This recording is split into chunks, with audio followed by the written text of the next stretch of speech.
ولا تنكحوا ما نكح آباؤكم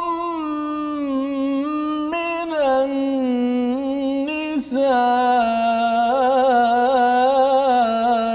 إلا ما قد سلف إنه كان فاحشة ومقتا وساء سبيلا. صدق الله. Assalamualaikum warahmatullahi wabarakatuh. Alhamdulillah wassalatu wassalamu ala Rasulillah wa ala alihi wa man walah. Syada la ilaha illallah, syada Muhammadan abduhu wa rasuluh. Allahumma salli ala sayidina Muhammad wa ala alihi wa sahbihi ajma'in. Amma ba'd. Alhamdulillah, kita memanjatkan kesyukuran pada Allah Subhanahu Wa Taala dengan peluang kita pada hari ini untuk kita sama-sama meneruskan surah An-Nisa, surah yang mengingatkan kepada kita tentang hak wanita dalam keluarga, dalam masyarakat, dan seterusnya kita bercakap tentang membina sebuah keluarga yang masuk syurga seluruhnya kerana kita mengambil panduan daripada Al-Quran. Dan alhamdulillah pada hari ini kita bersama dengan Ustaz Tirmizi Ali. Apa khabar Ustaz? Alhamdulillah. Cantik ya. baju Ustaz, kuning. Hari ini kuning Ustaz ya. Alhamdulillah. Kita berada pada surah An-Nisa meneruskan halaman 81 ya hari ini, yang kita doakan pada tuan-tuan sekalian terus ceria, gembira ya bersama Al-Quran sebagai hadiah besar daripada Ar-Rahman, dan kita sama-sama ya kalau boleh tuan-tuan kongsikan di Facebook, ataupun kalau yang menonton di YouTube, ataupun kalaupun di depan kaca TV, maklumkan ada di kalangan rakan-rakan kita yang beritahu buat kempen dekat surau Masjid Pejabat Ustaz ya, sampai dia print, dia cetakkan banner, dia tampalkan beritahu okey pukul 12, pukul 5, pukul 6 ya. Teringat saya wak karmon. Masya-Allah. Kreatif Ustaz ya, kreatif. Dan sebenarnya ia mengingatkan kepada surah Yasin tentang waja'a min aqsal madinati rajulun yas'a ya, pemuda hujung kota tetapi dia buat promosi ya, dia buat promosi. Dan saya yakin tuan-tuan juga adalah orang-orang yang mendapat cahaya hidayah daripada Al-Quran. Kita kena promosikan agar dunia ini dicerahkan oleh panduan daripada Al-Quran. Jadi insya-Allah kita mulakan dengan Ummul Quran Al-Fatihah dipimpin oleh Ustaz Tirmizi Ali insya-Allah. أعوذ بالله من الشيطان الرجيم. بسم الله الرحمن الرحيم. الحمد لله رب العالمين. الرحمن الرحيم. مالك يوم الدين. إياك نعبد وإياك نستعين. اهدنا الصراط المستقيم. صراط الذين أنعمت عليهم غير المغضوب عليهم ولا الضالين.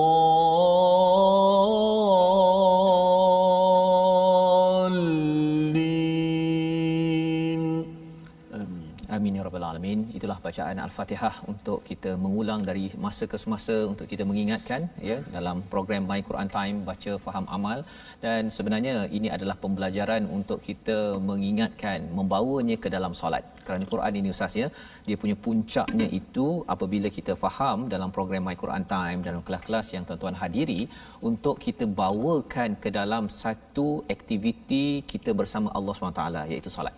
Ya, jadi jangan sekadar kita baca, kita faham ataupun kita belajar ini, kita tidak ada tujuan ya, tetapi yang lebih baik kita bawa dia, kita target kalau boleh tuan-tuan dah halaman ke-81 ini, kita target kalau boleh bila imam baca di hadapan ya, kalau kita diizinkan Allah pada bulan Ramadan ya, imam baca surah-surah ini, kita boleh ingat kepada perkataan apa yang sudah kita bincangkan, maka ini akan menimbulkan kemanisan, kekhusyukan di dalam solat, dan ini adalah satu kemanisan ataupun satu puncak pada aktiviti yang penting yang menjadi rukun kepada kehidupan kita beragama. Jadi sebentar tadi surah Al-Fatihah mengingatkan kita kepada Ar-Rahman Ar-Rahim yang penuh kasih sayang, memberi pada kita panduan bagaimana kita mengangkat golongan wanita. Bukan kita sebenarnya, Allah yang mengangkat, dan peranan kita sebagai orang lelaki, orang perempuan, sebagai orang yang beriman, kita perlu ikut kepada panduan ini agar apa? Agar kita diizinkan oleh Allah Subhanahu Wa Taala untuk bertemu Allah, bertemu dengan Nabi sallallahu alaihi wasallam yang berjuang untuk menaikkan status wanita dalam masyarakat. Kerana lelaki dan wanita sama sahaja, yang pentingnya, yang mulianya adalah kerana takwa. Maka mari kita lihat kepada sinopsis halaman 81 pada hari ini. Bermula ayat yang ke-20 ya. Kalau kita mula daripada ayat 19 hingga ayat 20 cara berinteraksi dengan pasangan bersama dengan isteri dalam Islam, larangan menghalang untuk menikah, lagi larangan mengambil sebahagian maharnya secara paksa dan melayani isteri dengan baik. Itu yang kita akan belajar sambungan dua ayat pada hari ini. Dan seterusnya kita melihat pada ayat 22-23 bercakap tentang apakah kerabat wanita yang menjadi mahram ya. Apa maksud mahram? Iaitu haram untuk dinikahi dan ada kaitan dengan aurat, ada kaitan dengan hubungan nasab seseorang itu. Baik, kita mulakan dengan ayat 20 hingga 22 Ustaz ya. Baik, alhamdulillah, terima kasih sahabat ganda saya kepada Ustaz Fazrul dan penonton-penonton, sahabat-sahabat Al-Quran. Kita semua ni umat yang sangat bertuah, umat yang diberikan keagungan mukjizat Al-Quran, yang kita punya mukjizatnya sampai hari ini terlihat, kehebatan kalamullah, dan sebagaimana bukti-bukti yang ditemui pada hari ini membenarkan inilah kitab yang diturunkan kepada Nabi Muhammad sallallahu alaihi wasallam. Sampai hari ini pusaka inilah yang kita warisi dan kita ikut petunjuk daripada Nabi Muhammad sallallahu alaihi wasallam, Al-Quran Karim. Baik, kita akan sama-sama fokus pada hari ini. Kita nak belajar surah An-Nisa, muka surat yang ke-81. A'udzu billahi minasy syaithanir rajim. Bismillahirrahmanirrahim. Wa in aradtum istibdala zawjin makana zawjin wa ataytum ihdahunna qintara وآتيتم إحداهن قنطارا فلا تأخذوا منه شيئا أتأخذونه بهتانا وإثما مبينا وكيف تأخذونه وقد أفضى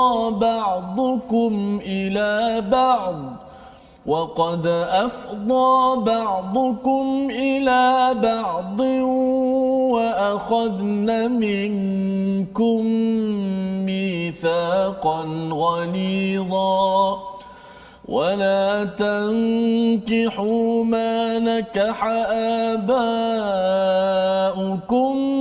من النساء إلا ما قد سلف إنه كان فاحشة ومقتا وساء سبيلا Sadaqallahul Azim. Surah Sadaqallahul Azim. Begitulah bacaan daripada ayat 20 hingga 22 Ustaz ya. Sebentar tadi menyambung sebenarnya ayat 20 ini menyambung kepada ayat 19 yang kita lihat pada hari semalam, bercerita tentang bagaimana menguruskan rumah tangga ya, berinteraksi di antara suami dan isteri. Dalam ayat 19 yang kita bincangkan semalam, wahai orang-orang yang beriman, tidak dihalalkan kamu untuk memaksa wanita ya, mewariskan perempuan dengan paksa. Maksudnya kita cuba untuk mengganggu peluang ataupun hak yang dapat oleh seorang wanita, sama ada dengan cara yang mungkin yang ekstrim Ustaz, sampai ada yang membunuh pun ada juga ya, membunuh untuk mendapatkan harta. Pasal apa? Pasal bila ada anak contohnya ataupun ada isteri, maka harta itu akan sampai pada isteri ataupun pada anak, dia tak sampai pada adik-beradik ya, adik-beradik si mati.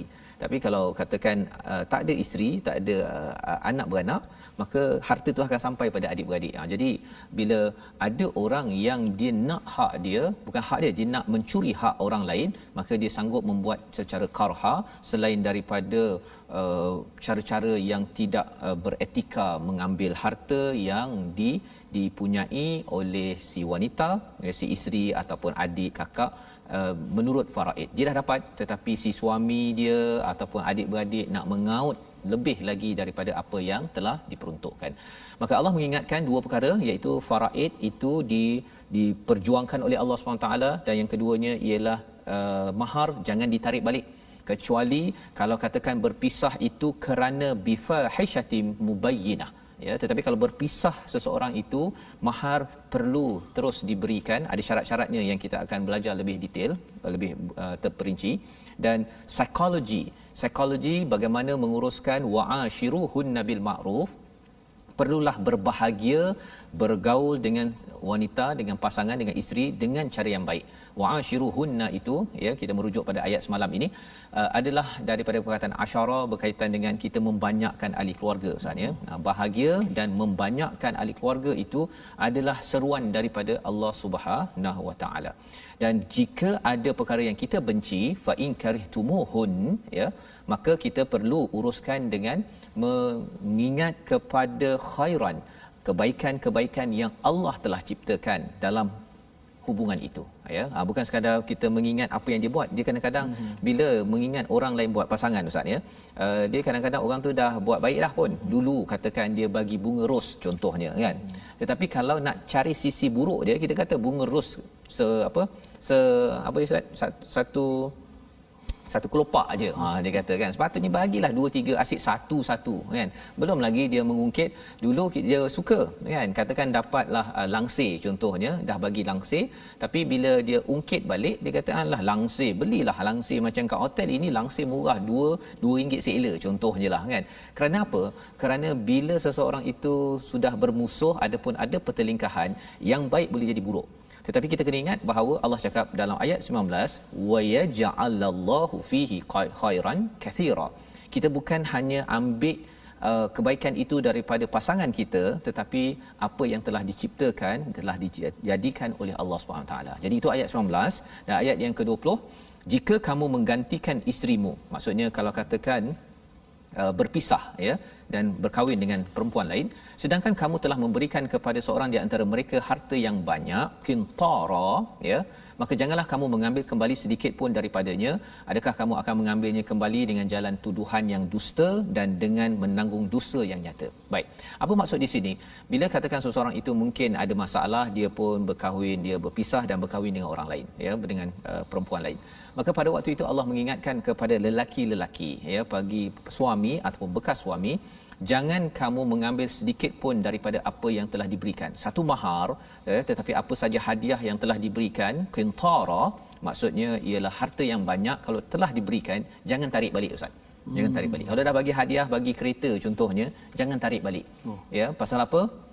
Pasal itu sebenarnya sebagai tanda tidak memuliakan seorang wanita. Dan kadang-kadang ada orang kata, okey saya tak tahu, tak boleh ambil balik ni, tetapi dia menggunakan dua kaedah. Allah tahu dah orang manusia ini dia ada strategi untuk tarik balik apa yang dia dah beri. Yang pertama buhtan, iaitu dia menuduh si isteri dengan fahishah mubayyinah Kan tadi kita dah belajar kan, kalau nak tarik balik tak boleh kecuali fahisyah mubayyinah. Dia si pasangan isteri buat perkara keji yang jelas nyata sabit, maka boleh tarik balik mahar. Maka ada orang yang menggunakan taktik ini, ya, dia gunakan taktik buhtan. Buhtan ni kalau masyarakat kita namakan fitnah, ustaz. Dia fitnah kepada si isteri, kamu ni bersama dengan orang tertentu. Jadi itu menghalalkan dia nak tarik balik mahar ataupun hadiah yang dia telah berikan. Itu yang pertama. Ataupun wa ithman mubina, ya, dan dosa yang nyata. Jadi kerana dosa si isterinya buat, maka dia kata kerana kamu ni memang begini, aku tarik balik. Itu Allah kata jika dia buat, sebenarnya dia membuat dosa yang besar, ya, menarik balik apa-apa hadiah mahar yang telah diberikan dalam sebuah rumah tangga. Jadi pada ayat 21 diteruskan, dan bagaimana kamu akan mengambilnya kembali padahal kamu telah bergaul antara satu sama lain suami isteri, dan mereka pula telah mengambil perjanjian yang kuat ikatan pernikahan daripada kamu. Jadi Allah mengingatkan balik. Ini Allah yang tanya, ustaz, ya, bukannya wali tanya, bukannya abang dia ke qadi tanya, tetapi ini daripada Allah Subhanahu Wa Taala. Allah menggunakan perkataan kata ganti nama kedua itu, ta'khudunahu, kamu ambil balik. Macam mana kamu ambil balik? Kamu dah ambil manfaat antara satu sama lain, kamu ambil balik hadiah yang telah kamu berikan. Wa akhadna minkum, wa akhadna ini maksudnya mereka telah mengambil. Siapa yang ambil? Na itu merujuk pada isteri, ya, kepada isteri. Dia telah mengambil daripada kamu. Perkataan yang amat penting untuk kita faham pada hari ini adalah mitsaqan ghalidha, ya, mitsaqan ghalidha. Apa maksud mitsaq? Mitsaq ini perkataan yang digunakan oleh Allah SWT ketika Nabi mengambil perjanjian daripada Allah SWT, ya, perjanjian Nabi untuk menunaikan tanggungjawab, itunya mitsaq. Ghalidha itu maksudnya yang kuat. Dan bila bercakap tentang mitsaqan ghalidha, macam kita ada perjanjian, ustaz, kan, kalau ustaz ada buat buat sesuatu servis ataupun ada buat pinjaman ke apa ke, kita ada akad pinjaman, kita ada perjanjian, ya, kita ada mitsaq. Jadi ada dua pihak. Contohnya lah kalau katakan saya dengan bank contohnya. Jadi satu adalah pihak yang ada liability, satu lagi pihak yang ada keinginan. Maksudnya dia dapat kelebihan lah. Maksudnya bila saya dah pinjam duit, saya kena bayar. Jadi saya ni yang bertanggungjawab. Saya bertanggungjawab, dan bagi bank, pasal dia dah bagi pinjam duit tadi, dia akan menerima bayaran setiap bulan, bayar. Jadi saya yang bertanggungjawab. Dalam hubungan suami isteri, mitsaq ini, siapakah yang bertanggungjawab yang ada liability? Suami. Siapakah yang mendapat manfaat daripada perjanjian mitsaq ini adalah si isteri. So si isteri kerana dijaga oleh wali dia, oleh ayahnya, oleh abangnya, sekarang ini dipindahkan amanah itu kepada si suami sebagai satu perjanjian. Jadi bila akad itu, ustaz, ya, bila ustaz cakap itu macam mana? Akad, ustaz, aku terima. Aku terima. Okey, aku terima itu orang Kedah tu. Orang Kedah kan. Jadi kalau aku terima itu, kalau dengan orang Kedah lah. Dengan orang Kedah lah kan. Okey. Jadi kalau aku terima, dia bukannya satu perjanjian yang sekadar suka-suka. Kadang-kadang orang rasa okey, saya kahwin umur 25 kan, rasa dah macam saya nak kahwin, okeylah, mudah-mudah kan. Jadi bila terima itu, dia terima dengan rasa okeylah, boleh dah, begitu je kan. Dia enjoy saja. Tapi sebenarnya kalau ikutkan di sini, wa akhadna minkum mitsaqan ghalidha, perjanjian yang sangat kuat, sangat kuat, masyaallah, ya. Jadi bila sangat kuat, maksudnya apa? Perjanjian ini sebenarnya tanggungjawab, dalam istilah bahasa Arabnya mas'ul, yang akan dipersoalkan adalah si suami. Jadi kalau katakan ada yang kata, kan bukankah suami isteri kena buat sama-sama, tapi yang banyak kena tanya, yang boleh dakwa balik adalah si isteri. Si isteri boleh dakwa, awak dulu ambil saya tak pandai baca Quran, awak tak ajar saya, tak pergi bagi saya tengok My Quran Time. Tapi alhamdulillah tuan-tuan, suami bagi, kan. Mungkin suami sibuk, kan, dia tak pergi kelas agama, tapi dia hantar, kan, dia hantar, diizinkan buka TV My Quran Time, contohlah, ustaz, kan. Itu maksudnya apa? Si isteri dalam perjanjian ini mempunyai, dia mengambil perjanjian yang berat, dan si suami tidak boleh main-main. Tidak boleh main-main. Pasal apa? Pasal kalau main-main ataupun dia rasakan, kalau saya rasa saya tak suka, saya pisahkan saja, itu sebenarnya dia mempermainkan perjanjian dengan Allah, dengan amanah yang telah diberikan oleh wali ketika akad nikah tersebut. Jadi ini kesedaran yang penting bagi saya sebagai seorang suami, sebagai seorang ayah, ya. Dan nanti pun saya ada anak, Ustaz, kan, anak perempuan. Jadi saya pun kena beritahu kepada bakal, kan, kalau saya nak cari calon menantu, kan, yang calon itu dia kena baca dulu surah An-Nisa ni. Ya, bagi dia ikut kursus mesti bincang ayat ini, dan dia kena sedar, kena bagi soalan-soalan yang melambangkan bahawa sebenarnya perjanjian ini berat. Contohnya, contohlah Ustaz, kan. Contohnya kalau katakan kamu dengan isteri kamu, kan, anak saya lah, kan, sanggup tak kalau katakan kamu bekerja bersungguh-sungguh, kan, katakan si isteri tak nak bekerja, dia nak duduk rumah jaga rumah, kan, jaga dia, adakah kamu akan jaga? Kan, kalau katakan tak ada kerja, kena buang kerja, kamu nak buat apa?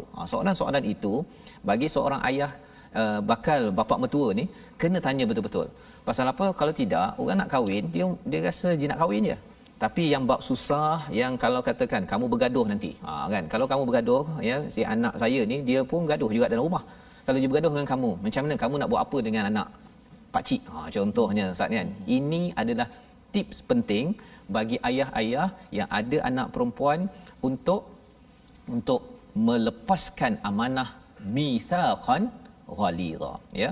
Jadi ayat yang ke-22 itu Allah menambah lagi kepada kita, mungkin Ustaz boleh baca sekali lagi, Ustaz, ya, untuk kita faham peraturan dalam masyarakat. Mungkin ini jarang berlaku, ya, tetapi kalau ia berlaku kita tahu dah apakah nasihat daripada Allah. Ayat 22. Baik, sama-sama baca ayat ke-22. Kita pasakkan lagi ayat tersebut. Semoga masuk dalam diri kita sebagai panduan manual dalam kehidupan kita. Kita berdepan dengan masalah harta ke ataupun anak beranak kita, mudah-mudahan terurus insya-Allah. A'udzubillahi minasyaitonirrajim. Wala tankihu ma nakaha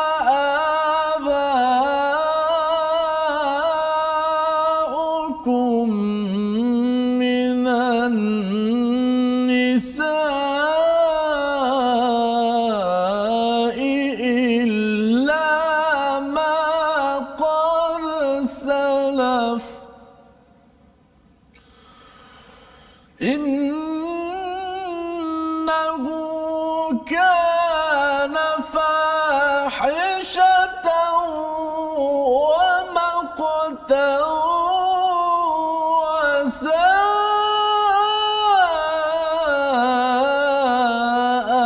سبيلا صدق الله العظيم. Surah Al-Azim ayat 22 ini memberi panduan kepada kita bagaimana, dan janganlah kamu menikahi perempuan-perempuan yang telah dinikahi oleh ayahmu, ya. Nampak macam ada ke orang nak kahwin dengan bekas isteri ayah, ya, kalau ayah meninggal ke, berpisah ke. Ini persoalan yang mungkin nampak macam mustahil, tetapi ia amat relevan, Ustaz.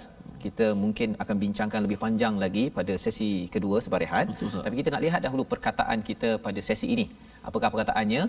Rada ataupun rawada, yang bermaksud berkehendak, ya, sebagaimana kita lihat dalam ayat 20 itu, wa in aradtu mustibdal, ya.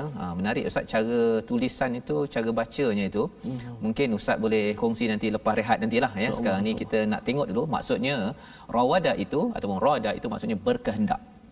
Dan jika kamu ingin menggantikan, ada seseorang itu berkehendak untuk berpisah dan nak cari pasangan lain, maka di dalam ayat 20 itu Allah mengingatkan, kalau kamu suka sangat nak mencari wanita lain, jangan sampai kamu membenci. Dia bila dah cinta pada seseorang, Ustaz, dia jadi benci pula pada orang yang lama. Yang itu kena jaga-jaga. Psikologi itu boleh wujud pasal apa? Dalam surah Al-Hadid pun Allah menyatakan tentang manusia ni pada awal-awal dia hijau, ya, tapi lama-lama dia jadi macam kuning.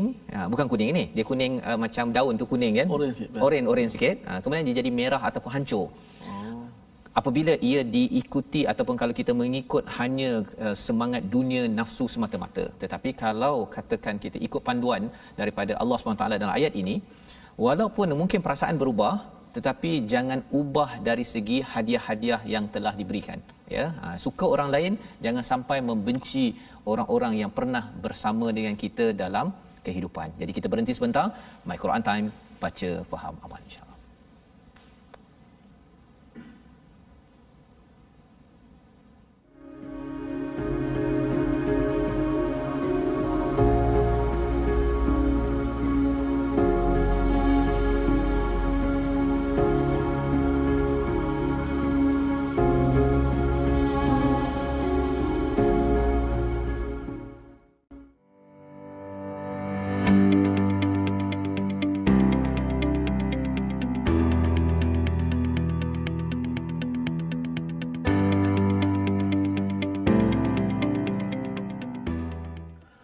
Alhamdulillah, terima kasih, jazakumullahu khairan kathira kepada seluruh penonton My Quran Time, baca faham amal, kerana terus setia bersama-sama dalam rancangan ini. Moga-moga ia menjadi satu asbab untuk kita menjadi lebih baik, menambahkan ilmu pengetahuan serta iman kita, dan bertambahlah amal kita mudah-mudahan. Baik, saya nak jemput kepada semua sahabat-sahabat bergabung bersama-sama dengan kita dalam platform rasmi yang kita sediakan di Facebook, iaitu Sahabat Al-Quran My #Quran Time dan My #Quran Time.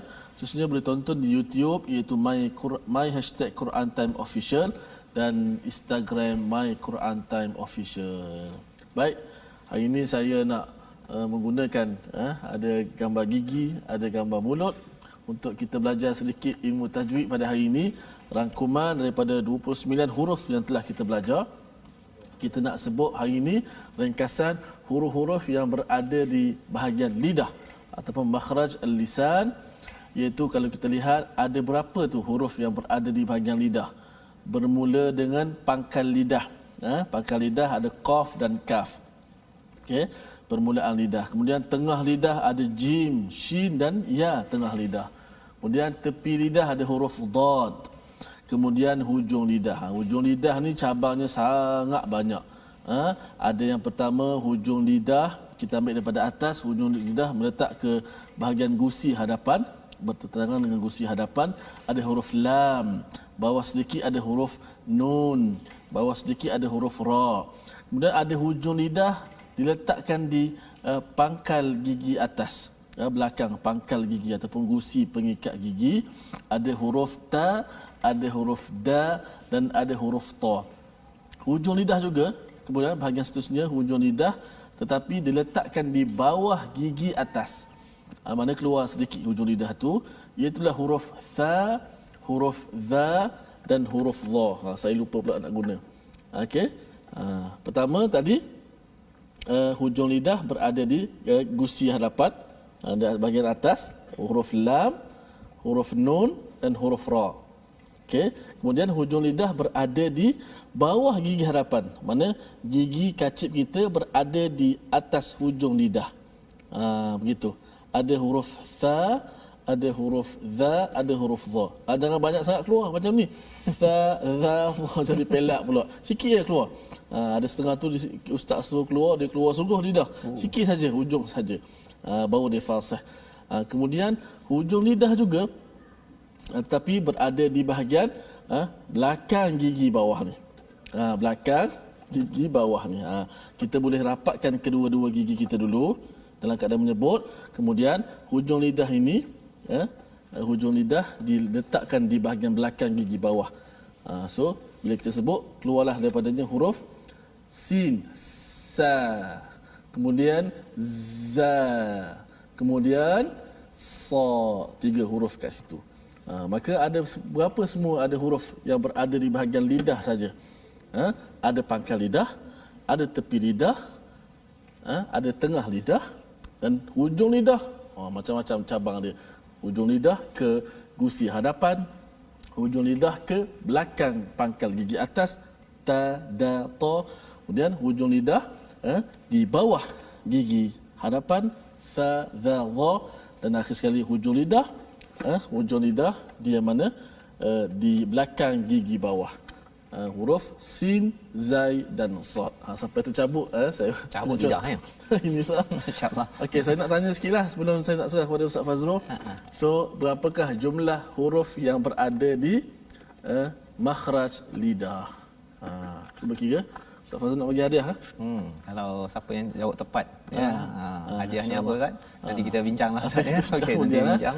Mungkin tanda tangan kot. Tanda tangan. Tapi kita tengok kalau jumpalah Ustaz ya. Kalau jumpa insya-Allah kita ingatkan kalau saya dah jawab betul nak tanda tangan Ustaz boleh insya-Allah ya.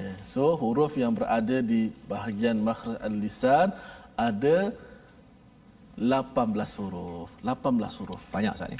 Banyak. Masya-Allah. Lidah kita ni rupanya masya-Allah. Kalau kita berhati betul-betul bahagian lidah jugalah akan masuk syurga tapi lidah jugalah akan bawa ke neraka. Mudah-mudahan kita gunakan manfaat lidah ni Ustaz ya. Baik. Alhamdulillah kita belajar berkaitan dengan lidah lisan sebentar tadi, di mana ini adalah anugerah daripada Allah SWT untuk kita manfaatkan ya.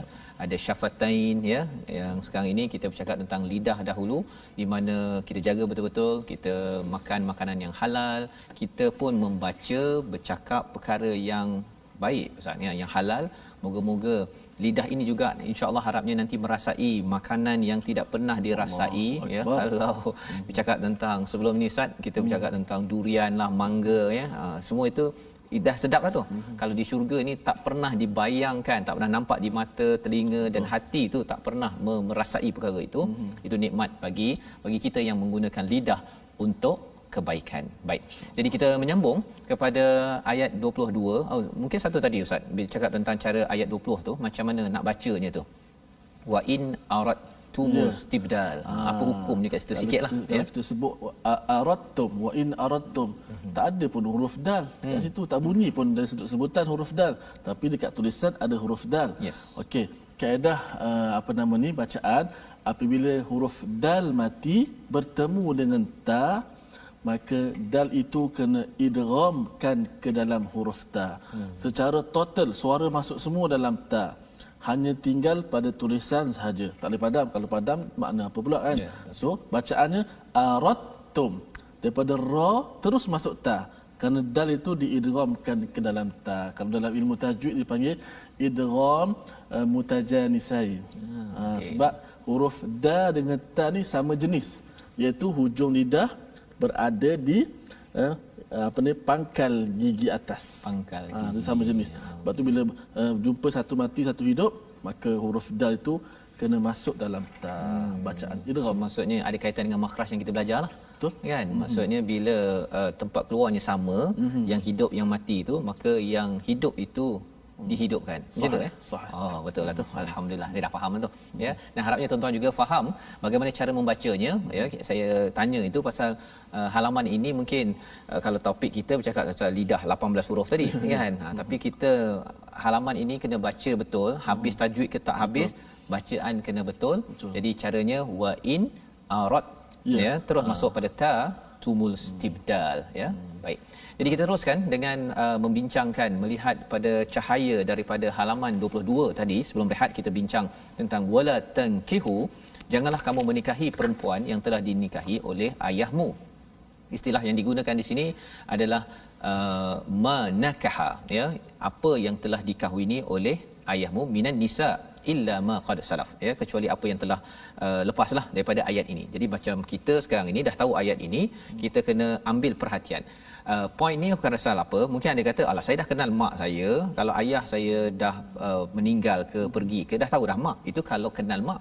Kalau ada mak yang itu kepentingan mengapa bagi suami yang ada isteri dia kena perkenalkan kepada ahli keluarga. Khawatir saya ada jumpa seorang ni, dia kahwin dengan orang nombor 2 kan, muda, dia rahsiakan. Jadi bila dia dah meninggal, yang si perempuan ini yang isteri kedua ini berjumpa dengan anak dia. Dan alhamdulillah lah tak bercinta dan berkahwin ya, dia kenal-kenal, dia perkenalkan dulu saya begini. Oh, dia terkejut si anak. Tapi kalau katakan sampai berkahwin Ustaz, itu adalah suatu perkara yang dilarang oleh Allah. Rupanya adik-adik sebab Masya-Allah. Jadi perkara itu yang kita kena, boleh merosakkan nasab keturunan. Ya. Saya pernah pengalaman dalam satu flight. daripada sebuah negara lah. Tapi dia mungkin fahaman yang sesat. Dia duduk sekali dalam flight. Lelaki perempuan. Kemudian dia bersembang-sembang. Kemudian turun flight dia dah jadi pasangan suami isteri dah. Kami nikah pakai macam tu je. Tak perlu wali, kami boleh nikah sama-sama macam tu. Kemudian kami letaklah sebulan. Lepas sebulan kami bercerai lah. Tak ada apa-apa. Cuba bayangkan Ustaz, 20 tahun akan datang. Mungkin dia akan bernikah lagi sekali dengan anak dia pula. Dia tak sedar. Dia berkahwin tu dapat anak dan sebagainya. Dia merosakkan ya, pasal di sebalik nikah itu tadi mitsaqan ghalidha yang kita bincang pada ayat 21 tadi, bila dia ada perjanjian yang berat, satu dari segi hubungan tadi. Tapi kalau kita bincang tadi pada ayat yang ke 19, maksudnya jangan paksa dari segi faraid, jangan kita ambil mahar. Jadi bila kita bercakap tentang mitsaqan ghalidha, si lelaki yang nak kahwin dia kena berusaha betul-betul cari mahar ya, bagi kepada si wanita. Janganlah saya ni tak mampulah, saya nak mencontohi sunnah sahabat bagi kurma je Ustaz. Cabarannya ialah engkau bukan sahabat kan. Ya, boleh berusaha kalau sahabat itu mungkinlah keadaan ekonomi pada waktu itu.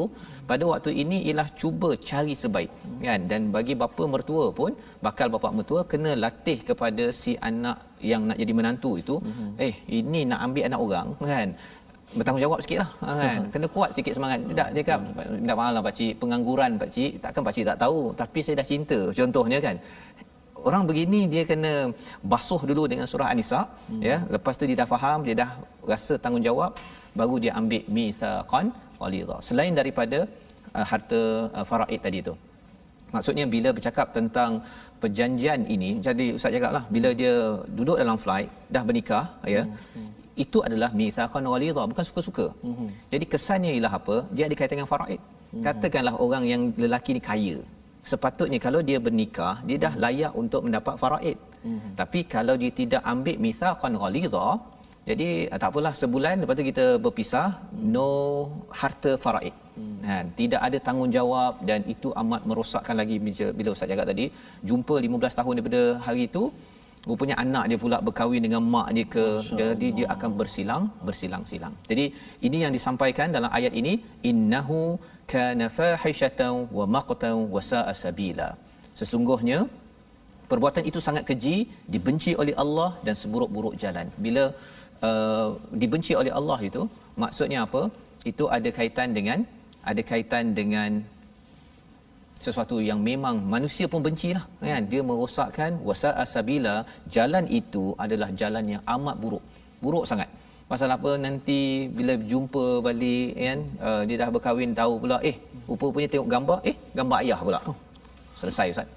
Dia benda ni dalam drama biasa kita nampak kan, tetapi kalau ia berlaku, Allah beritahu awal-awal dalam ayat 22, ini perlu dijaga sebaik mungkin. Jadi kalau nak kahwin tu mestilah tahu mitsaqan ghalidha, ini perjanjian yang berat, kena kuat sikitlah lelaki tu. Jangan pula nak call bakal bapak mertua pun takut.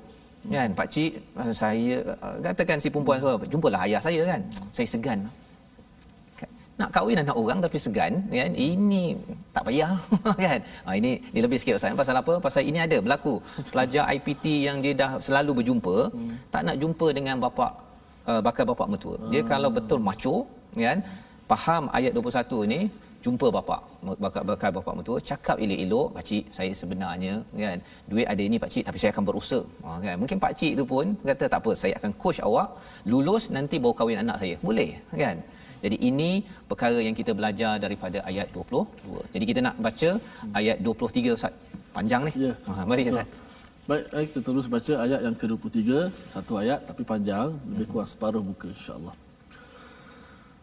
A'udzu billahi minasy syaithanir rajim. Bismillahirrahmanirrahim. حرمت عليكم أمهاتكم وبناتكم وأخواتكم وعماتكم وخالاتكم وبنات الأخ وبنات الأخت وبنات الأخت وأمهاتكم اللاتي أرضعنكم وأخواتكم من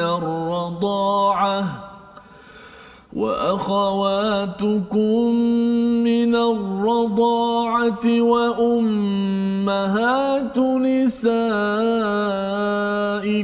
وربائبكم اللاتي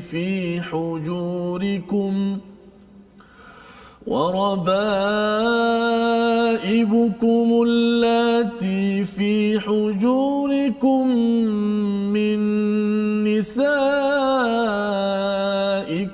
اللاتي دخلتم بهن فإن لم تكونوا دخلتم بهن فلا جناح عليكم وحلائل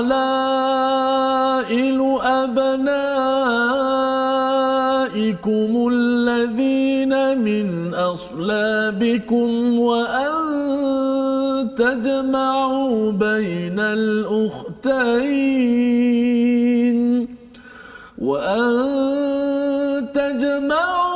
بين الأختين إلا ما قد سلف إن الله كان غفورا رحيما صدق الله العظيم.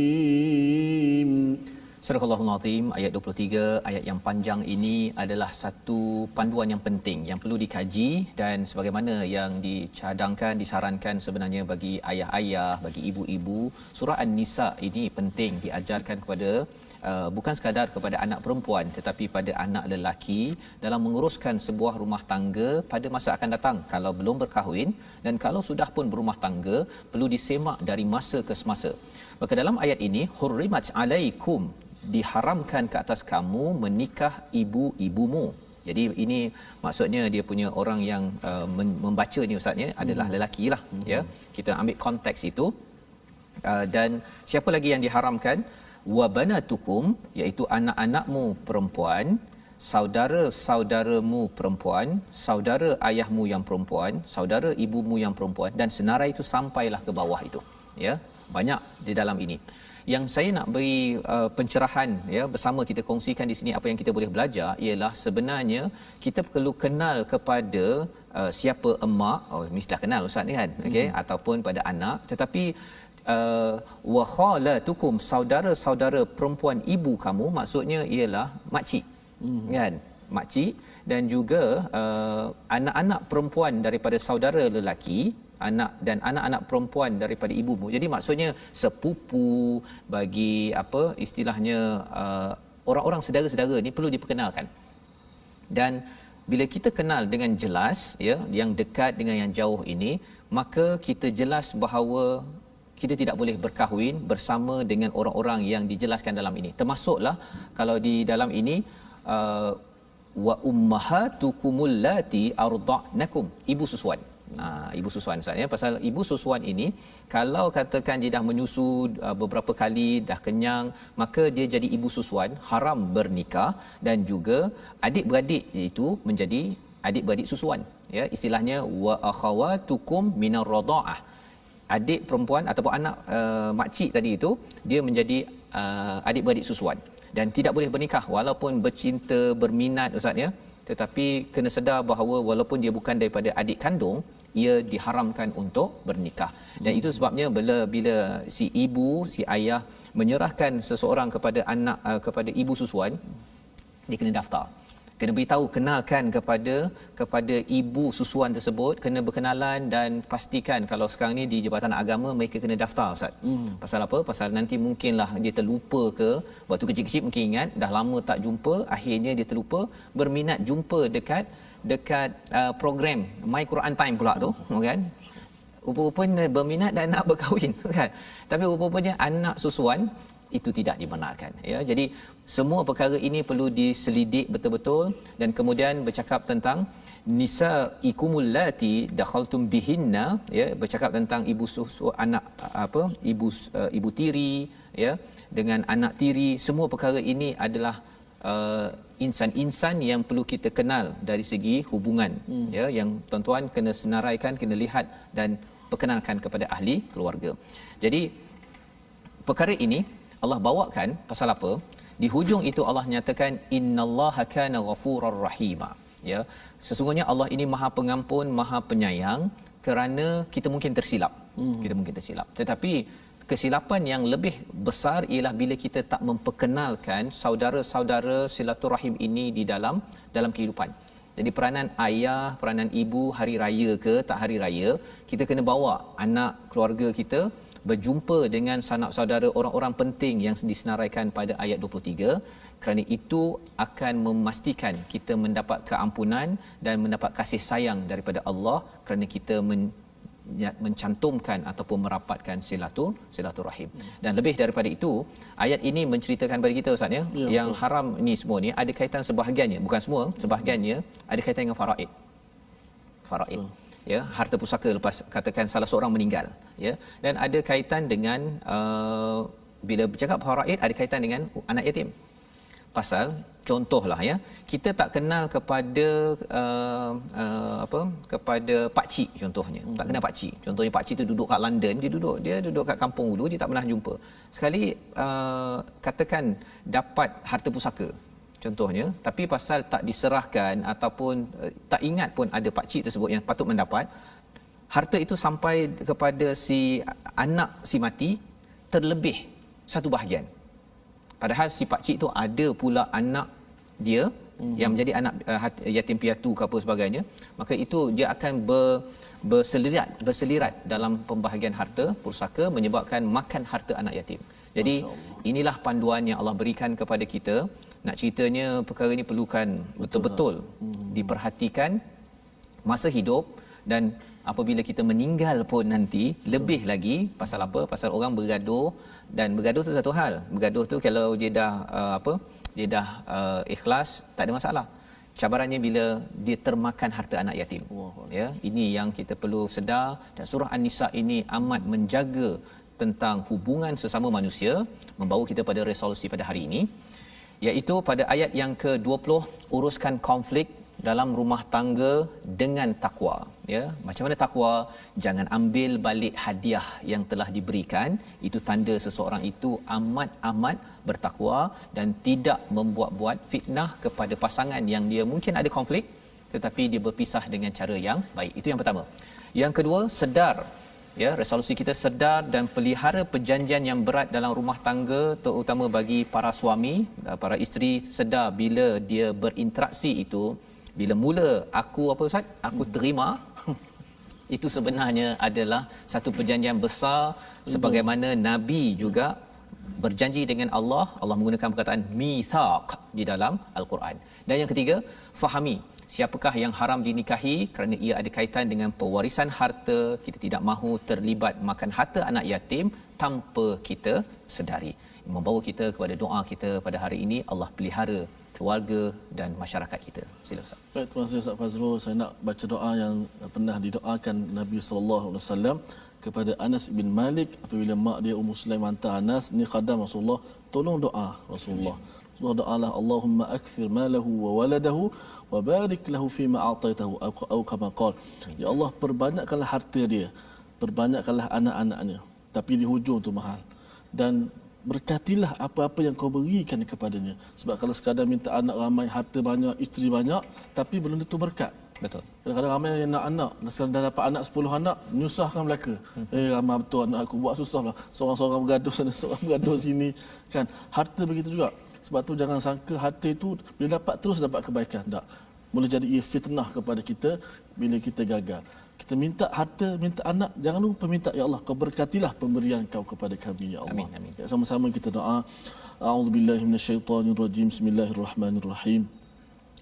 Allahumma ighfir lana dhunubana wa kaffir 'anna sayyi'atina wa tawaffana ma'al abrar. Allahumma barik lana fima a'taytana Allahumma barik lana fima a'taitana. Ya Allah, berkatilah kami ya Allah. Ya Allah, kau berkatilah apa-apa yang kau berikan kepada kami, anak-anak kami, harta-harta kami dan isteri-isteri kami ya Allah. Ya Allah, ampunilah dosa kami semua ya Allah. Ya Allah, pertemukanlah kami semua ini dalam syurga-Mu ya Allah, bersama-sama ya Allah. Amin ya rabbal alamin. Walhamdulillahi rabbil alamin.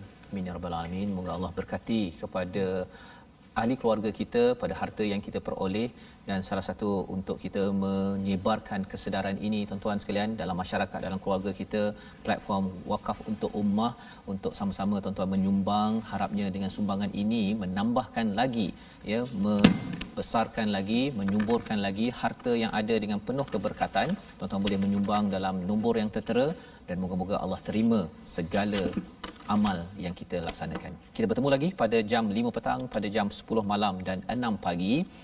Program ini, rancangan ini dibawakan khas oleh Mufas, mendoakan tuan-tuan terus menjadi pasangan yang berbahagia dengan mengambil panduan daripada surah An-Nisa. Baik, Quran Time, baca, faham, amal, insya-Allah. Assalamualaikum.